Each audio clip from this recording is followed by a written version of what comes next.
अस्सलाम वालेकुम वरहमतुल्लाहि वबरकातुह। प्यारे तलबा, कैसे हैं आप?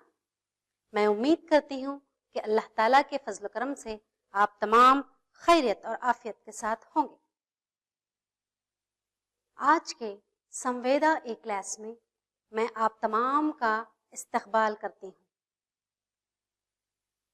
चलिए आज की इस ई क्लास में हम इल्म साइंस का जमात नहम का 6वें बाब का पहले हिस्से का मुताला करेंगे, जिसका आगाज हम चंद आसान से सवालात से करेंगे। उम्मीद है आप तमाम बगौर मुशाहिदा करके इन तमाम का जवाब देने की कोशिश करेंगे। तो चलिए चलते हैं पहले सवाल की जानिब। जानदार अजसाम की फेली और साख्ती इकाई क्या है? सोचिए बच्चों, इसके ताल्लुक से हमने पहले पिछली जमातों में पढ़ा है। बिल्कुल सही, खलिया। दूसरा सवाल आपके लिए, ऐसे जानदार का नाम बताओ जो सिर्फ एक खलिए से बना हो। इसके ताल्लुक से भी हम पिछली जमातों में मालूमात हासिल कर चुके हैं। दिमाग पर जोर डालकर जवाब दीजिए तलबा। बिल्कुल दुरुस्त फरमाया आपने, ये अमीबा है जो एक ही खलिए से बना हुआ है। अगला सवाल आपके लिए, खलियों के ग्रुप को क्या कहते हैं? खलियों के ग्रुप को क्या कहा जाता है? बिल्कुल दुरुस्त फरमाया आपने, खलियों का ग्रुप बाफ्त कहलाता है। तो आज हम जिस बाब के बारे में मुताला करने जा रहे हैं उसका नाम है बाफ्तें। इसे अंग्रेजी में टिश्यूज कहा जाता है। तो बाफ्तों की दर्जेबंदी कुछ इस तरह से है, नबाताती और हैवानी बाफ्तें।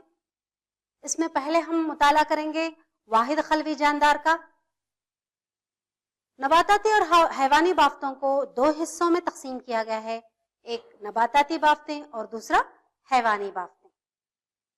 नबाताती बाफ्तों को आगे चलकर मुनक़िस्मी और मुस्तक़ली बाफ्तों में तकसीम किया गया है। मुनक़िस्मी बाफ्तों को आगे फिर 3 हिस्सों में तकसीम किया गया है, एक है रासी मुक़स्सिमा, दूसरा है जानिबी मुक़स्सिमा, तीसरा है कबीसी मुक़स्सिमा। मुस्तक़ली बाफ्तों को आगे फिर 2 अक़साम में दर्जेबंद किया गया है, सादा मुस्तक़ली बाफ्तें और पेचीदा मुस्तक़ली बाफ्तें। सादा मुस्तक़ली बाफ्तों की मजीद 4 किस्में हैं। पहली किस्म है पेरन कैमा, कोलन कैमा, स्क्लीरन कैमा, एपिडर्मिस। पेचीदा मुस्तक़ली बाफ्तों को मजीद 2 अक़साम में तकसीम किया गया है, वो है ज़ाइलम और फ्लोयम। हैवानी बाफ्तों को मजीद 4 हिस्सों में तकसीम किया गया है, वो हैं एपिथेलियल बाफ्तें, रॉबित बाफ्त, उजलाती बाफ्त और आसाबी बाफ्त। तो ये बेस रहेगा, ये बुनियाद रहेगी इन बाफ्तों के ताल्लुक से, चाहे वो नबाताती हो या हैवानी, सबको बाफ्तों के तौर पर यहाँ पर गौर करके इनको इस तरीके से दर्जेबंदी की गई है। इसी के बेस पर, इसी की बुनियाद पर हमारा सबक जो है आगे बढ़ेगा। तो बाफ्तें, जैसे हमने पहले पढ़ा है, खलियों का ऐसा ग्रोह जो एकसा साख्त और खास काम अंजाम देता है बाफ्त कहलाता है। तो यहाँ पर देखिए नबाताती बाफ्तों को दिखाया गया है, हैवानी बाफ्तों को की साख्त को यहाँ पर बताया गया है। देखिए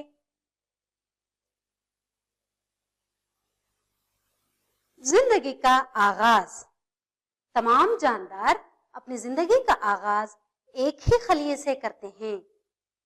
माँ के बतन में हमारी जिंदगी का आगाज भी واحد خلیہ یا ایک ہی خلیے سے ہوا۔ یہاں پر ہم مثال لیں گے امیبا کی۔ وہ تمام حیاتی افعال انجام دیتا ہے جو اس کی بقا کے لیے ضروری ہیں، یعنی کہ امیبا سارے واحد خلیہ رہنے کے باوجود وہ تمام حیاتی افعال انجام دیتا ہے جو اس کی زندگی کے لیے، اس کی حیات کے لیے بے حد ضروری ہیں۔ واحد خلوی جاندار حرکت کر کے تغذیہ حاصل کرتے ہیں اور نشو و نما پاتے ہیں۔ واحد خلوی جانداروں میں حرکت اور تغذیہ، یہاں پر دیکھیے امیبا میں تغذیہ کو دکھایا گیا ہے۔ دیکھیے وہ کیسے اپنے سوڈوپوڈیا یا فہمی پیروں کو پھیلا رہا ہے، اور پھیلا کر اس نے ایک فوڈ پارٹیکل یا غذا کا ایک چھوٹا سا حصہ اس نے اپنے اندر سمو لیا ہے۔ اس طریقے سے واحد خلوی جاندار یعنی امیبا تغذیہ حاصل کرتا ہے حرکت کرتے ہوئے۔ واحد خلوی جانداروں میں نشو و نما، یہاں پر دیکھیے پہلے چھوٹا سا خلیہ بڑا ہوا، پھر اور بڑا ہوا، یہ کیا ہے خلیے میں ہم نشو و نما کو دیکھتے ہیں۔ واحد خلوی جانداروں میں عمل نفوس پذیری، پچھلی جماعتوں میں ہم نے نفوس پذیری کے تعلق سے معلومات حاصل کی ہیں۔ نفوس پذیری کا مطلب سالمات کے اعلیٰ ارتکازی مقام سے ادنیٰ ارتکازی مقام کی جانب حرکت ہے۔ تو یہاں پر دیکھیے امیبا کے آس پاس آکسیجن کا ارتکاز اعلیٰ ہے، امیبا کے جسم کے اندر آکسیجن کا ارتکاز ادنا ہے، تو آکسیجن اعلیٰ ارتکازی مقام سے ادنیٰ ارتکازی مقام کی جانب ہوا، یعنی کہ آکسیجن امیبا کے جسم کے اندر داخل ہوئی۔ اس کے برعکس کاربن ڈائی آکسائڈ امیبا کے جسم کے اندر اعلیٰ ارتکاز ہے، اور آس پاس کے ماحول میں کاربن ڈائی آکسائڈ کا ادنا ارتکاز ہے، تو کاربن ڈائی آکسائڈ امیبا کے جسم کے اندر سے امیبا کے جسم کے باہر جا رہی ہے۔ تو اس طریقے سے گیسی تبادلہ ہوتا ہے واحد خلوی جانداروں میں۔ واحد خلوی جانداروں میں افزائش نسل کیسے ہوتی ہے؟ دیکھیے یہ واحد خلوی جاندار ایک خلیہ اچھے سے تغذیہ حاصل کر کے نشو و نما جب حاصل کر چکا ہے تو یہ بٹنے لگتا ہے، خلوی تقسیم ہونے لگتی ہے اس کے اندر، تو خلوی تقسیم ہو کے کیا ہے 2 خلیے بنتے ہیں۔ اس طریقے سے ان کی نسل میں افزائش ہوتی ہے۔ بافتوں کا وجود کیسے ہوا؟ جیسے جیسے جانداروں کا ارتقاء ہوا بہت سارے خلیے بنتے گئے اور کثیر خلوی جاندار وجود میں آئے۔ کثیر خلوی جانداروں میں یہ سارے حیاتی افعال کو انجام دینے کا کام مشکل ہو گیا۔ چند خلیے جو ایک ہی بنیاد سے وجود میں آئے، ایک ہی ساخت اور ایک خاص کام انجام دینے لگے، ایسے خلیوں کے گروہ کو بافت کہتے ہیں، انگریزی میں سے ٹشو کہا جاتا ہے۔ جاندار اجسام میں ایسے کئی بافتیں مخصوص افعال انجام دے رہے ہیں۔ علم حیاتیات میں بافتوں کا مطالعہ ایک واحد علیحدہ شاخ کے طور پر کیا جاتا ہے جسے ہسٹولوجی کہتے ہیں، انگریزی میں بھی اسے ہسٹولوجی کہا جاتا ہے۔ نباتات میں محدود حرکت ہوتی ہے اور توانائی کا زیاں کم ہوتا ہے۔ یہاں پر دیکھیے نباتات اتنا بڑا سا پیڑ ہے لیکن ایک جگہ ٹھہرا ہوا ہے بغیر کوئی حرکت کیے۔ حرکت کا مطلب ان کے لیے صرف شاخیں تھوڑی جب ہوا آتی ہے تو شاخیں ادھر ادھر ہلتی ڈلتی نظر آتی ہیں، بس اتنا ہی، اور ان میں محدود حرکت رہنے کی وجہ سے ان میں کافی زیادہ توانائی ہوتی ہے اور توانائی کا خرچ تو بالکل نہیں ہوتا۔ اس کے برعکس حیوانات میں حرکت زیادہ اور توانائی کا خرچ بھی بہت زیادہ ہوتا ہے۔ यहाँ पर देखिए चीता जो 102 किलोमीटर फी घंटे की रफ्तार से दौड़ता है। इसकी दौड़ या इसकी तलाश या इसका सफर चाहे ग़िज़ा के लिए हो, चाहे माश के लिए हो, या इसकी रिहाइश के लिए भी इसकी दौड़ हो सकती है। इसका सफर अपने साथी की तलाश के लिए भी हो सकती है, या साजगार माहौल के लिए भी ये सफर करते हैं। तो इस तरीके से हैवानात में हरकत ज्यादा होती है और इनमें तवानाई का खर्च भी बहुत ज्यादा होता है। नबातात में खास हिस्सों में नशोनुमा होती है। यहाँ पर देखिए, यहाँ पर क्या उगे हुए हैं तलबा? आलू उगे हुए हैं। देखिए आलू का पौधा है, सिर्फ जड़ में नशोनुमा हुई है आलू की, बस इतना है। कोई दूसरा हिस्सा खास नशोनुमा नहीं बताता। तो नबातात में चंद खास हिस्सों में नशोनुमा होती है।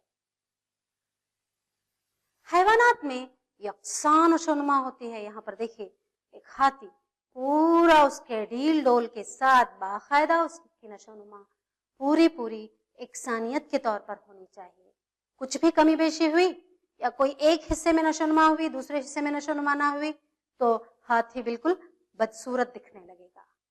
तो इस तरीके से हैवानात में एकसां नशोनुमा होती है। नबातात में मुख्तलिफ हिस्से होते हैं। यहाँ पर देखिए नबातात जब फलते फूलते हैं तो फूल, फल और कली, फल, बस इतना है। तो नबातात में खलिए, बाफ्तें और मुख्तलिफ किस्म के हिस्से, बस इतना ही काफी। इससे आगे नबातात में और ज्यादा नहीं है। तो यहाँ पर देखिए इसके बरक्स हैवानात में मुख्तलिफ आज़ा और अज़वी निज़ाम पाए जाते हैं। यहाँ पर देखिए हम यहाँ पर नक्लो हमल का निज़ाम देख सकते हैं। दिल से जुड़ी खून की रगें, कसीफ खून, ऑक्सीजन से भरा हुआ खून, डीऑक्सीनेटेड खून, यहाँ पर मुख्तलिफ किस्म की नालियाँ हम देख सकते हैं। फेफड़ों का निज़ाम या अमल तनफ़ुस का निज़ाम देख सकते हैं। और यहाँ पर देखिए इस्तख्वानी ढांचे को भी यहाँ पर हम देख सकते हैं। मुख्तलिफ किस्म के आज़ा और अज़वी निज़ाम यहाँ पर बनते हैं। नबातात सादा फितरी अज्जा के इस्तेमाल से ग़िज़ा तैयार करते हैं। ये खुद कफील होते हैं। फितरत में पाई जाने वाली कार्बन डाइऑक्साइड, सूरज की रोशनी, मादनी नमकियात, पानी और अपने पास पाए जाने वाले क्लोरोफिल की मदद से ये अपनी ग़िज़ा खुद तैयार करते हैं। ये खुद कफील कहलाते हैं। हैवानात ग़िज़ा की फराहमी में बहुत जद्दोजहद करते हैं। ये गैर कफील होते हैं। यहाँ पर देखिए छोटे से गोश्त के टुकड़े के लिए कितनी सारी बिल्लियां एक दूसरे के लिए से कशमकश कर रहे हैं। उसको हासिल करने के लिए, उस छोटे से ग़िज़ा के टुकड़े को हासिल करने के लिए बहुत सारी बिल्लियों में कशमकश छिड़ी हुई है, जद्दोजहद छिड़ी हुई है। यहाँ पर एक हमने सरगर्मी दी है मुनक़िस्मी बाफ्त के वजूद को बताने के लिए। तो हमने यहाँ पर सब्ज रंग की मूंग की दाल ली है। इसको पानी में भिगोकर 6 घंटे पानी में भिगो दिए हैं। उसके बाद इसको निथार कर पानी इसमें से अलग करके वैसे ही बर्तन को ढक दिया गया। ढक कर सारी रात छोड़ देने के बाद हमें ऐसी साख्तें नजर आए। यहाँ पर देखिए हर हरी मूंग से एक ट्यूब नुमा शक्ल दिखाई दी है। ये मुनक़िस्मी बाफ्त है। यहाँ पर देखिए सर्कल करके बताया गया है मुनक़िस्मी बाफ्त को। मुनक़िस्मी बाफ्त की किस्में और निशानदही और उनके अफ़आल को यहाँ पर बताया गया है। देखिए जो ऊपर और नीचे के नोक पर जो बाफ्त पाई जाती है उस बाफ्त को हम रासी मुक़स्सिमा बाफ्त कहेंगे। ये मुनक़िस्मी बाफ्त की एक किस्म है। ये पौधे के नोकीले हिस्से में पाई जाती है। ये पौधे की लंबाई में इजाफा करती है। ऊपर की जानिब देखें तो लंबाई में इजाफा करती है, नीचे की जानिब में देखें, जड़ों के पास देखें तो ये गहराई में भी اضافہ کرتی ہے. تو جانبی مقسمہ بافت، جانبی مقسمہ بافت تنے کی موٹائی میں اضافہ کرتی ہے. کبیسی مقسمہ بافت دیکھیے، یہ پتا جہاں سے اگا ہے اس حصے کو ہم نوڈ کہتے ہیں. ایک پتا اور دوسرے پتے کے اگنے کے درمیان کی جو جگہ ہے، وہ جو فاصلہ ہے، اس کو ہم انٹر نوڈ کہتے ہیں. تو نوڈ اور انٹر نوڈ کے درمیان والی جگہ کے فاصلے کو بڑھانے کا کام کبیسی مقسمہ بافت کرتی ہے، جو یہاں پر بتایا گیا ہے. منقسم بافت کے قسموں کے افعال اور ان کے مقامات کو ہم نے دیکھا. تو راسی مقسمہ بافت جڑ اور تنے کے نوکیلے سروں پر پائی جاتی ہے. یہ جڑ اور تنے کی لمبائی میں اضافہ کرتی ہے. کبیسی مقسمہ بافت نوڈ اور انٹر نوڈ میں پائی جاتی ہے. یہ تنے اور پودے کی جملہ لمبائی میں اضافہ کرتی ہے. جانبی مقسمہ بافت تنے اور جڑ کی موٹائی میں اضافہ کرتی ہے. یہاں پر دیکھیں 3 الگ الگ سیکشنز، 3 منقسمی بافتوں کی قسموں کو الگ الگ سیکشنز میں بتایا گیا ہے. دیکھیں منقسمی بافت کو الگ الگ سیکشن کر کے یہاں پر دکھایا گیا ہے. تنے کی تراش کو یہاں پر مختلف نشاندہی ناموں کے ساتھ نشاندہی کر کے بتایا گیا ہے. دیکھیے طلبہ، ایپیڈرمس بالکل اندرونی حصہ پتھ کہلائے گا. اس کے بعد ایپیڈرمس کے فوراً بعد والا حصے کو ہم کارٹیکس کہتے ہیں. وہ جو زائلم ہے، زائلم، فلویم اور کیمبیم کی بھی یہاں پر نشاندہی کی گئی ہے. درمیان میں دیکھیے یہاں پر ویسکولر بنڈل ہے، یا انگریزی میں اسے ویسکولر بنڈل کہتے ہیں، اردو میں اسے وہ آئی ہضمہ کہتے ہیں. تو تنے کی تراش کو یہاں پر دکھایا گیا ہے. سادہ مستقلی بافت، منقسمی بافت کے خلیات ایک مدت کے بعد خلوی تقسیم کی صلاحیت کھو دیتے ہیں اور خاص کام انجام دیتے ہیں. مستقل بافت کہلاتے ہیں. یہ بافتیں منقسمی بافت کے بازو میں یا بغل میں پائی جاتی ہیں. مستقلی بافت 2 قسم کی ہوتی ہیں: سادہ مستقلی بافتیں اور پیچیدہ مستقلی بافتیں. سادہ مستقلی بافتوں میں پہلے ہے پیرن کائما بافت. یہاں پر دیکھیے پیرن کائما بافت کے جو خلیے ہوتے ہیں وہ کروی، چوک یا 4 ضلع والی شکل، 5 ضلع والی شکل، 6 ضلع والی شکل کے ساخت میں بھی یہ ہوتے ہیں، اور یہ ہمیشہ خلوی تقسیم کرنے کے لیے تیار ہوتے ہیں. سادہ مستقل بافتوں کی خصوصیات: پیرن کائما یہ زندہ خلیوں سے بنے ہوتے ہیں. یہ بندھنی نسیج یا پیکنگ ٹشو یا پیکنگ بافت بناتے ہیں. کچھ وقفے کے لیے یہ بافت غذا اور پانی کا ذخیرہ اور پودے کو سہارا مہیا کرتی ہے. اس بافت کے خلیوں کے درمیان بین خلیاتی خلا پائی جاتی ہے. خلوی دیوار سیلولوز، ہیمی سیلولوز، پیکٹن اور لگنن مادوں سے بنی ہوتی ہے. تو یہ جو سیلولوز، ہیمی سیلولوز، پیکٹن اور لگنن جو مادے ہیں یہ مضبوطی عطا کرتے ہیں. یہ سیمنٹ کے جیسے مضبوط مادے ہیں. یہاں پر دیکھیے ان کی ساختوں کو بتایا گیا ہے. ہیمی سیلولوز کی ساخت دیکھیے کیسی مضبوط ہے. ان کی خلیے کے در اطراف پورا پیک کیا گیا ہے ہیمی سیلولوز سے. یہاں پر پیکٹن کو بھی بتایا گیا ہے، اسی طریقے سے یہاں پر لگنن کو بھی بتایا گیا ہے. تو یہ مضبوطی عطا کرنے کے لیے سیمنٹ جیسے مادے پودا نباتاتی جانداروں میں پائے جاتے ہیں. یہاں پر دیکھیے کلورن کائما، یہ سادہ مستقلی بافت کی ایک اور قسم ہے. تو اس میں دیکھیے سبز رنگ دکھائی دے رہا ہے آپ کو. کلورن کائما، اس کا نام ہی ہے کلوروفل کی موجودگی رکھنے والی بافت. कैमा में अगर क्लोरोप्लास्ट मौजूद हो तो इसे क्लोरन कैमा कहते हैं। ये ज़ियाई तरकीब में मददगार होते हैं। ये शुआई तरकीब का अमल या ज़ियाई तरकीब का अमल करके ये खुद कफील पौधों को खुद कफील बनाने का काम अंजाम देते हैं। ये देखिए क्या है बच्चों? हाँ, बिल्कुल सही पहचाना आपने, एक कमल का फूल है। यहाँ पर इसमें जो बाफ्त पाई जाती है एरन कैमा बाफ्त है। एयर का मतलब आप क्या लेंगे? हवा। हवा से कोई चीज अगर चहलकी होती है तो वो तैरती है पानी पर। तो उसी तरीके से एरन कैमा क्लोरन कैमा में जब हवा भरी जाती है तो ये हवा पानी से हल्की हो जाती है और ऊपर तैरने का काम करती है।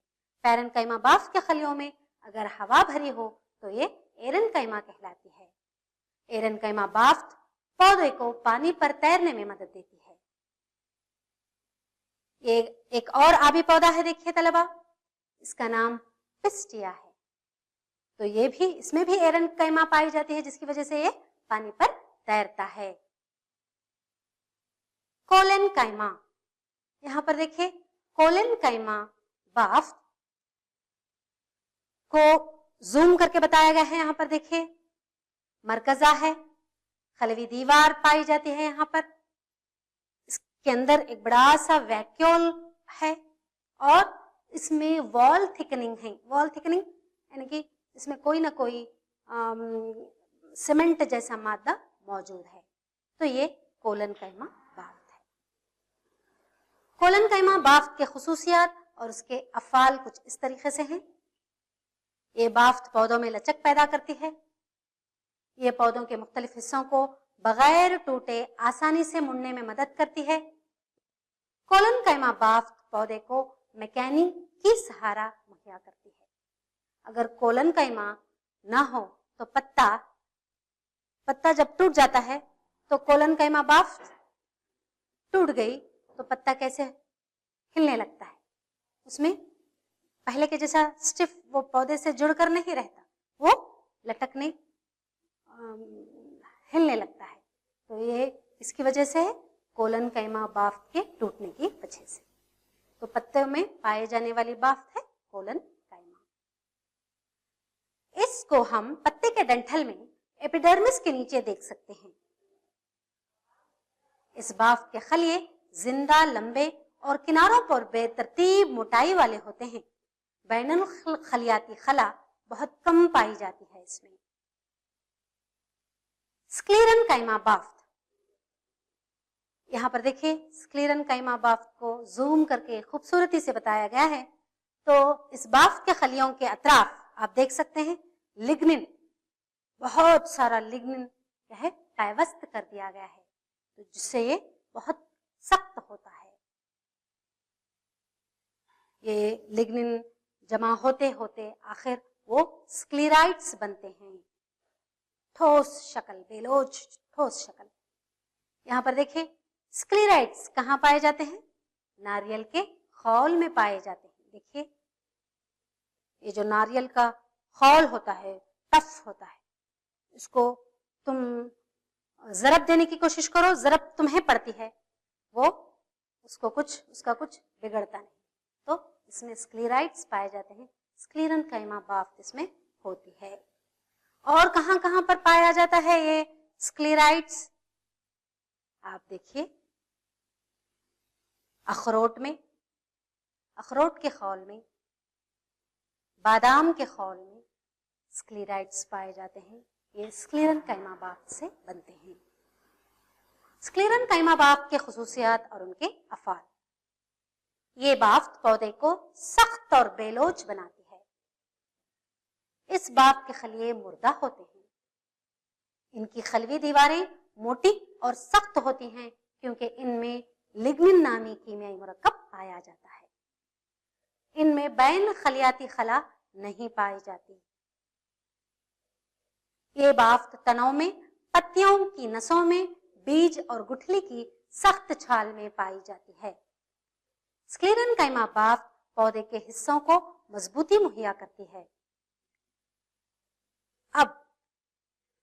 अब ये मालूम करें कि अब तक हमने क्या सीखा। देखिए, हमने अब तक ये सीखा, मुनक़िस्मी बाफ्तों के बारे में मालूमात हासिल करने की कोशिश की, नबाताती बाफ्तों के बारे में मालूमात हासिल करने की कोशिश की, उसमें पेरेन्काइमा, कोलेन्काइमा, स्क्लेरेन्काइमा बाफ्त के बारे में मालूमात हासिल करने की हमने कोशिश की।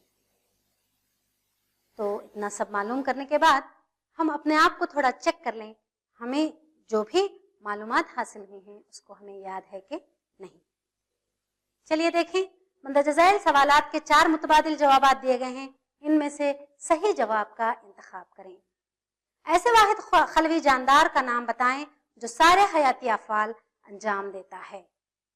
आपके ऑप्शंस स्पाइरोगैरा, चींटी, अमीबा और नॉस्टक हैं। सोचिए बच्चों, सही जवाब बिल्कुल दुरुस्त फरमाया आपने, ये अमीबा है जो अपने सारे काम हयाती अफ़आल अंजाम देता है। अगला सवाल, खलियों का ऐसा ग्रुप जो एक साख्त और खास काम अंजाम देता है क्या कहलाता है?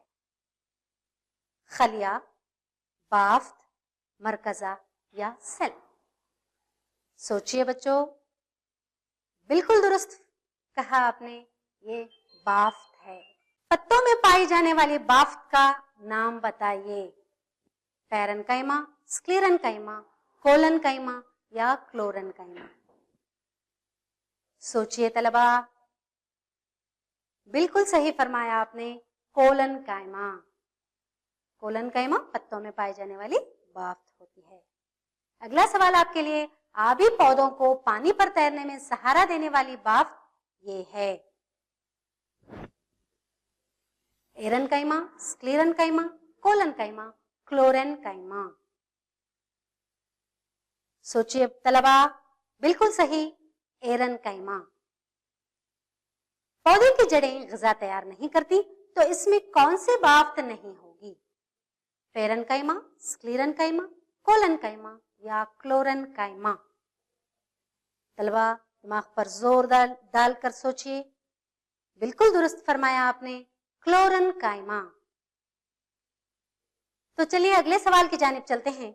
शक्ल में निशानदा हिस्सों के नाम बताएं। तो ये क्या है? बिल्कुल सही, रासी मुक़स्सिमा। दी गई शक्ल में बी क्या है? बिल्कुल दुरुस्त फरमाया आपने, जानिबी मुक़स्सिमा। दी गई शक्ल में सी क्या बताता है? बिल्कुल सही, ये कबीसी मुक़स्सिमा बाब की निशानदेही करता है। तो हमने कुछ आपको घर पर भी काम दिया है, अपनी बयाजों में पेन की मदद से लिख लीजिए तलबा। पेरेन्काइमा, कोलेन्काइमा, स्क्लेरेन्काइमा के खुसूसियात और अफ़ाल की फहरिस्त बनाइए। मंदरजा बाला बताए गए बाफ्तों की अशकाल बनाएं। तो इससे आज हम हमारी इस क्लास का इख्तिताम करते हैं। तलबा पाक साफ रहिए, सोशल डिस्टेंसिंग मेंटेन करते हुए, मास्क का इस्तेमाल करके आप अपने घरों में रहिए, मुसलसल लगातार इल्म हासिल करते रहिए। उम्मीद है कि आपको आज की क्लास पसंद आई होगी, आपने इसमें बहुत सारा कुछ सी मालूमात हासिल किए होंगे। तो इन तमाम मालूमात के साथ हम आपसे इजाज़त लेते हैं। अल्लाह हाफ़िज़।